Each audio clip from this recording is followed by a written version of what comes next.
अस्सलामुअलैकुम वरहमतुल्लाहि वबरकातुहू। तमाम सुनने वालों चाहने वालों को पाक कमोडिटीज़ में वेलकम करते हैं। आज काला चना की मंदा तेज़ी के ऊपर आपको लोकल और इंटरनेशनल मार्केट की जानकारी दी जाएगी। इससे पहले कि मैं अपने मज़मून का आगाज़ करूं, पाक कमोडिटीज़ की पल पल की मंदा तेज़ी की गाइडलाइन के लिए आप हमारी पेड सर्विसेज इस्तेमाल कर सकते हैं।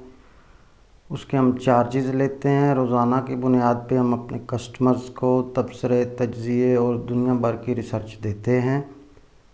अगर आपको रोज़ाना फ्री अपडेट देखनी है तो आप हमारे प्लेटफॉर्म पे pakcommodities.com की वेबसाइट पे, हमारी एप्लीकेशन और हमारे यूट्यूब चैनल पे रोज़ाना एक दफ़ा फ्री अपडेट देख सकते हैं। एक दफ़ा रोज़ाना रेट फ्री दिए जाते हैं, उसके कोई चार्जेस नहीं होते।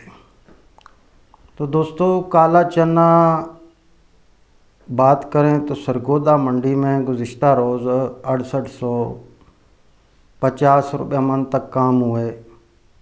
मुल्तान 6800 और फैसलाबाद मंडी में 6650 रुपये मन तक काम हुए। पहले पाकिस्तान की मंडियों में इस तरह होता था कि मंदा तेज़ी पंजाब से ही निकलती थी। सरगोदा चूँकि इसकी बहुत बड़ी इंडस्ट्री है काला चना की, तो इसकी मंदा तेज़ी सरगोदे से निकलती थी, फिर मुल्तान से, फिर फैसलाबाद से। लेकिन जब हमारे यहाँ फसलें शार्ट हो जाती हैं, हमें इंटरनेशनल मार्केट से काला चना इंपोर्ट करना पड़ता है, तो फिर मंदा तेज़ी का मरकज़ कराची की मार्केट बन जाती है।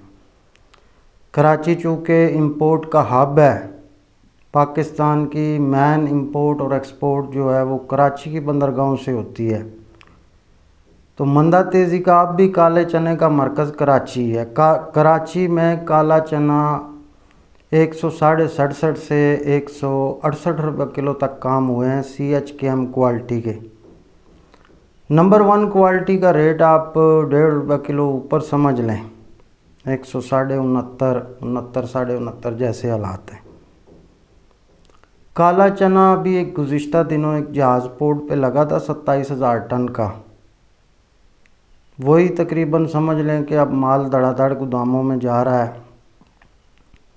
उसके अलावा कुछ लोगों ने कंटेनर्स की शक्ल में भी बुकिंग कराई हुई थी, वो माल भी लग रहे हैं। वो जितना माल पोर्ट पे लगता है वो भी तकरीबन कुछ लिफ्टिंग में चला जाता है और कुछ गोदामों में जा रहा है। काला चना की बात करें तो तंजानिया की फसल 15 अगस्त के बाद शिपमेंटें शुरू हो जाएंगी, लेकिन तंजानिया का रेट काफ़ी ऊंचा है, $560-65 रेट है। तकरीबन आप समझ लें कि ये कोई आपको 177-78 से 180 के लेवल का पड़ता बन जाता है। आजकल डॉलर महंगा है, तो $10 का भी डिफरेंस हो तो $2.25 रुपये किलो का फ़र्क हो जाता है, और $20 का फ़र्क हो तो फिर 4.5-5 का फ़र्क जो है 5.5 रुपये किलो का फ़र्क हो जाता है। ऑस्ट्रेलिया की बात करें तो ऑस्ट्रेलिया में भी बुकिंग टाइट है। CHKM क्वालिटी जो है वो $550 के लेवल पे चला गया है। आज की तारीख में अगर हम ऑस्ट्रेलिया से माल लेते हैं तो $550 वाला काला चना हमें कराची के गोदाम में आके 172-73 रुपये किलो पड़ रहा है, जबकि लोकल मार्केट हमारी जो है वो पड़ते से नीचे है, 3-4 रुपये किलो पड़ते से नीचे है। यही वजह है कि अब नए सिरे से इंपोर्टर माल बुक नहीं करा रहे हैं, क्योंकि इंपोर्टर्स भी देख रहे हैं कि इतनी बड़ी अमाउंट लगा के 175 रुपये काले चने का रेट हो या 170 हो, तो ये तकरीबन 40 लाख का कंटेनर बनता है, और जो बंदा 10 कंटेनर इंपोर्ट करता है 4 करोड़ का माल बन जाता है। 25 करोड़ के इंपोर्टर्स को 10 करोड़ रुपया खर्चना पड़ता है। तो इतनी बड़ी अमाउंट लगा के अगर आदमी को 5 रुपये किलो ना मिलें तो फिर इंपोर्टर फ़िलहाल हिम्मत नहीं कर रहा है बुकिंग की।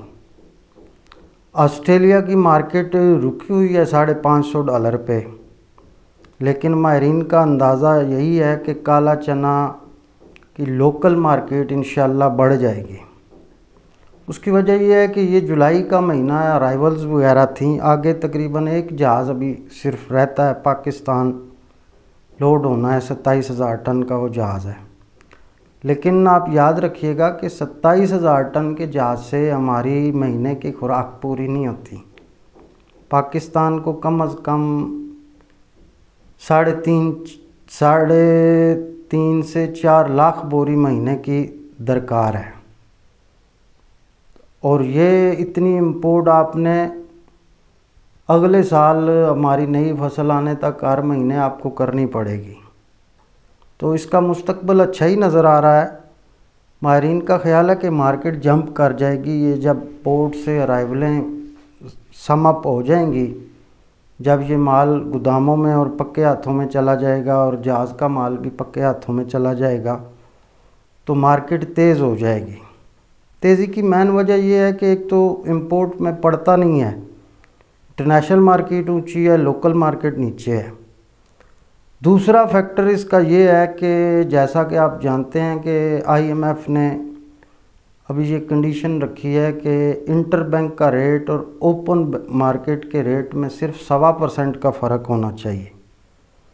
1.25% से ज़्यादा का फ़र्क IMF ने कहा है कि ये नहीं होना चाहिए। आप अपनी करेंसी को फ्री फ्लोटिंग बेसिस पे छोड़ दें। 1.25% का मतलब यही होता है कि अभी अगर हमारा डॉलर 290 का है तो ये कोई 3.25, 3.5 या 4 रुपये का डिफरेंस होना चाहिए। दूसरी अहम बात यह है कि ये पिछले हफ्ता 10 दिन से हम नोट कर रहे हैं कि बैंक डॉलर नहीं खुलकर फराहम कर रहे। डॉलरों की इतनी ज़्यादा तंगी है कि इंपोर्टर्स के पोर्ट पे माल लग जाते हैं और 12-12 दिन 15-15 दिन उनको डॉलर नहीं मिलता।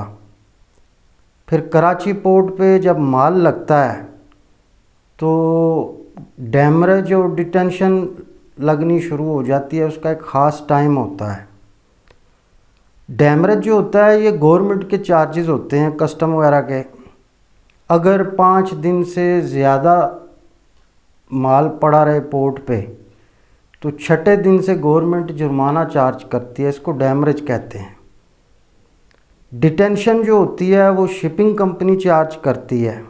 जब आप किसी दूसरे मुल्क से कोई भी चीज़ इंपोर्ट करते हैं तो उसके स्टैंडर्ड्स जो है ना, रूल्स एंड रेगुलेशन होते हैं। शिपिंग कंपनियां जो है वो बाज़ दफ़ा 10 दिन फ्री देती हैं, बाज़ औक़ात 14 दिन फ्री देती है कि 14 दिन के अंदर अंदर आपने हमारा कंटेनर खाली करके हमें वापस देना है। तो बाज़ औक़ात अब इंपोर्टर्स को मसला आ जाता है कि जब इंटर बैंक से 15-15 दिन डॉलर ही नहीं मिलते और फिर जब डॉलर मिलते हैं इंपोर्टर डॉक्यूमेंट्स रिटायर कराता है, फिर अपने क्लियरिंग एजेंट को देता है, वो कस्टम में ड्यूटियां भरते हैं, शिपिंग लाइनों के पे ऑर्डर देते हैं, फिर माल निकालने में 2-4-5 दिन मज़ीद लग जाते हैं। तो इस मद में इंपोर्टर्स को डिटेंशन भी पड़ती है। जब 14 दिन से ज़्यादा का टाइम हो जाता है तो शिपिंग कंपनियां डॉलरों में जुर्माना आयद करती हैं। जब ये सूरत हाल हो जाती है तो फिर पड़ता, आप समझ लें कि अगर $550 का आज पड़ता 172-73 का है तो डैमरेज डिटेंशन लग के इंपोर्टरों के पड़ते ही 180 का, किसी का 182 का हो जाता है, किसी का 184 का हो जाता है। क्योंकि शिपिंग लाइनें और जो पोर्ट के काम हैं उनका कहना है कि हमें इस चीज़ से मतलब नहीं कि आपको डॉलर लेट मिलें या जल्दी मिलें, उनका अपना कानून है। और बैंकों से जब इंपोर्टर्स को डॉलर नहीं मिलते तो डैमरेज डिटेंशन की मद में भी उसकी कॉस्ट काफ़ी महंगी हो जाती है। तो इस एतबार से हमने 2-4 बंदों से जब बातचीत की कुछ इंपोर्टरों से तो उन्होंने यही बताया कि ये जैसे ही माल पक्के हाथों में चला जाएगा काला चना आपका तेज़ हो जाएगा। मंदा फ़िलहाल नज़र नहीं आ रहा। उसकी वजह है कि इंटरनेशनल मार्केट टाइट है, ऊपर तंजानिया की फसल तो आने वाली है लेकिन तंजानिया के रेट बहुत ज़्यादा है और तंजानिया का चना होता ही बारीक है। वो पाकिस्तान में जब आता है तो मिलिंग क्वालिटी में वो 5-7-8 रुपये किलो नीचे ही बिकता है। मिलिंग में ऑस्ट्रेलिया का जो मोटा माल होता है उसकी ज़्यादा चाहत और डिमांड होती है। तो इसलिए काले चने में आप तेज़ी समझें, क्योंकि बैंकों से डॉलर मिलना बड़ा मुहाल है। पहले ये होता था कि स्टेट बैंक डॉलर फराहम करता था कमर्शियल इंपोर्टर्स के, जब माल आते थे अगर बैंकों के पास डॉलर ना भी हों तो स्टेट बैंक उनको डॉलर प्रोवाइड करता था। अब जब से पाकिस्तान के ज़र मुबादला में कमी आ गई है तो अब स्टेट बैंक ने बैंकों को कह दिया है कि आप अपने बिहाफ पे कमर्शियल इंपोर्टर को डॉलर फराहम करें। अब बैंक क्या करते हैं, जो एक्सपोर्टर्स के डॉलर आते हैं और जो बैरून मुल्क पाकिस्तानियों की पेमेंटें आती हैं वही पेमेंटें फिर जो है वो इंपोर्टर्स को दी जाती हैं। अब चूँकि हमारी इंपोर्ट ज़्यादा एक्सपोर्ट कम है, हमारे जो बैरून मुल्क पाकिस्तानी हैं वो और एक्सपोर्ट दोनों मिला के हमारा इंपोर्ट का बिल ज़्यादा होता है, तो बैंकों के पास डॉलर्स की शॉर्टेज ही रहती है। ये साल डेढ़ साल से हम यही देख रहे हैं कि कभी डॉलर मिल जाते हैं, कभी 15-15 20-20 दिन डॉलर ही नहीं मिलते, लोगों के पोर्ट पे माल रुल जाते हैं और बड़ा अजीबोगरीब मंज़र है। तो इस एतबार से देखा जाए तो काला चना तेज़ ही रहेगा। थलों में अब इतना माल नहीं है, थलों का माल बहुत पक्के हाथों में है। अब आज हम जो है ये जुलाई में है, अब ये अगस्त सितंबर अक्टूबर नवंबर दिसंबर जनवरी फरवरी मार्च अप्रैल, फसल तो आपकी मई में आएगी।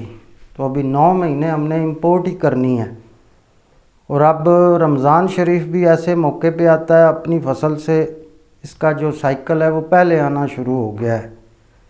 तो अभी हमें 8-9 महीने ऑस्ट्रेलिया से मुसलसल इंपोर्ट करनी है।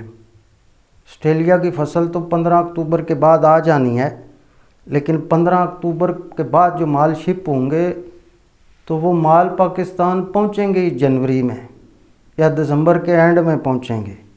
उसकी वजह ये होती है कि जब हम बाहर से माल लेते हैं तो वो इस तरह नहीं होता कि इधर हम फ़ोन कर दें और सुबह ट्रक लोड होके चला जाए। दुनिया में जब आप इंपोर्ट एक्सपोर्ट का काम करते हैं तो एक पूरा प्रोसीजर होता है। शिपिंग लाइन से आप पहले कंटेनर हायर करते हैं, कंटेनर बुक कराते हैं, फिर शिपिंग लाइन आपको कंटेनर देगी और जहाज़ का शेड्यूल बताएगी कि ये फ़लाँ जहाज़ में 50 कंटेनर, ये जहाज़ आएगा जी अगले महीने की 26 तारीख को, उसमें आपके 50 कंटेनर लोड होंगे। फिर ये भी होता है कि शिपिंग लाइन ने शेड्यूल दे दिया, 50 कंटेनर भी एक्सपोर्टर को दे दिए। जब जहाज़ आया तो उसमें स्पेस ही नहीं थी, उसमें जहाज़ की भी एक कैपेसिटी होती है, जहाज़ अपनी कैपेसिटी से एक कंटेनर फालतू नहीं उठाते। तो उसमें ये हो जाता है कि फिर शिपिंग लाइन कंटेनर दे देती है, शेड्यूल भी दे देती है। अब जहाज़ में कैपेसिटी 25 कंटेनर्स की है तो एक्सपोर्टर के 25 कंटेनर लोड हो गए, 25 बच गए, अब जी वो अगले हफ्ते में लोड होंगे। तो इसीलिए ऑस्ट्रेलिया की जो क्रॉप 15 अक्टूबर के बाद शुरू होगी वो तकरीबन 2-2.5 महीने बाद पाकिस्तान आएगी। और इस दरमियान हमारे पास बड़ा टाइम है, हमें मुसलसल जो है वो हर महीने माल चाहिए। तंजानिया की क्रॉप आएगी 15 अगस्त के बाद आएगी, लेकिन वो रेट उसके भी ऊंचे हैं, नीचे रेट नहीं है। एक तो तंजानिया का माल नीचे बिकने वाला है। तो हम अपने नाजरीन को और चाहने वालों को यही मशवरा देंगे कि काला चना हाथ में रख के चलें। आइंदा आने वाले दिनों में काले चने में तेज़ी का रुझान ही नज़र आ रहा है। अपना ख्याल रखिएगा। अल्लाह हाफिज़।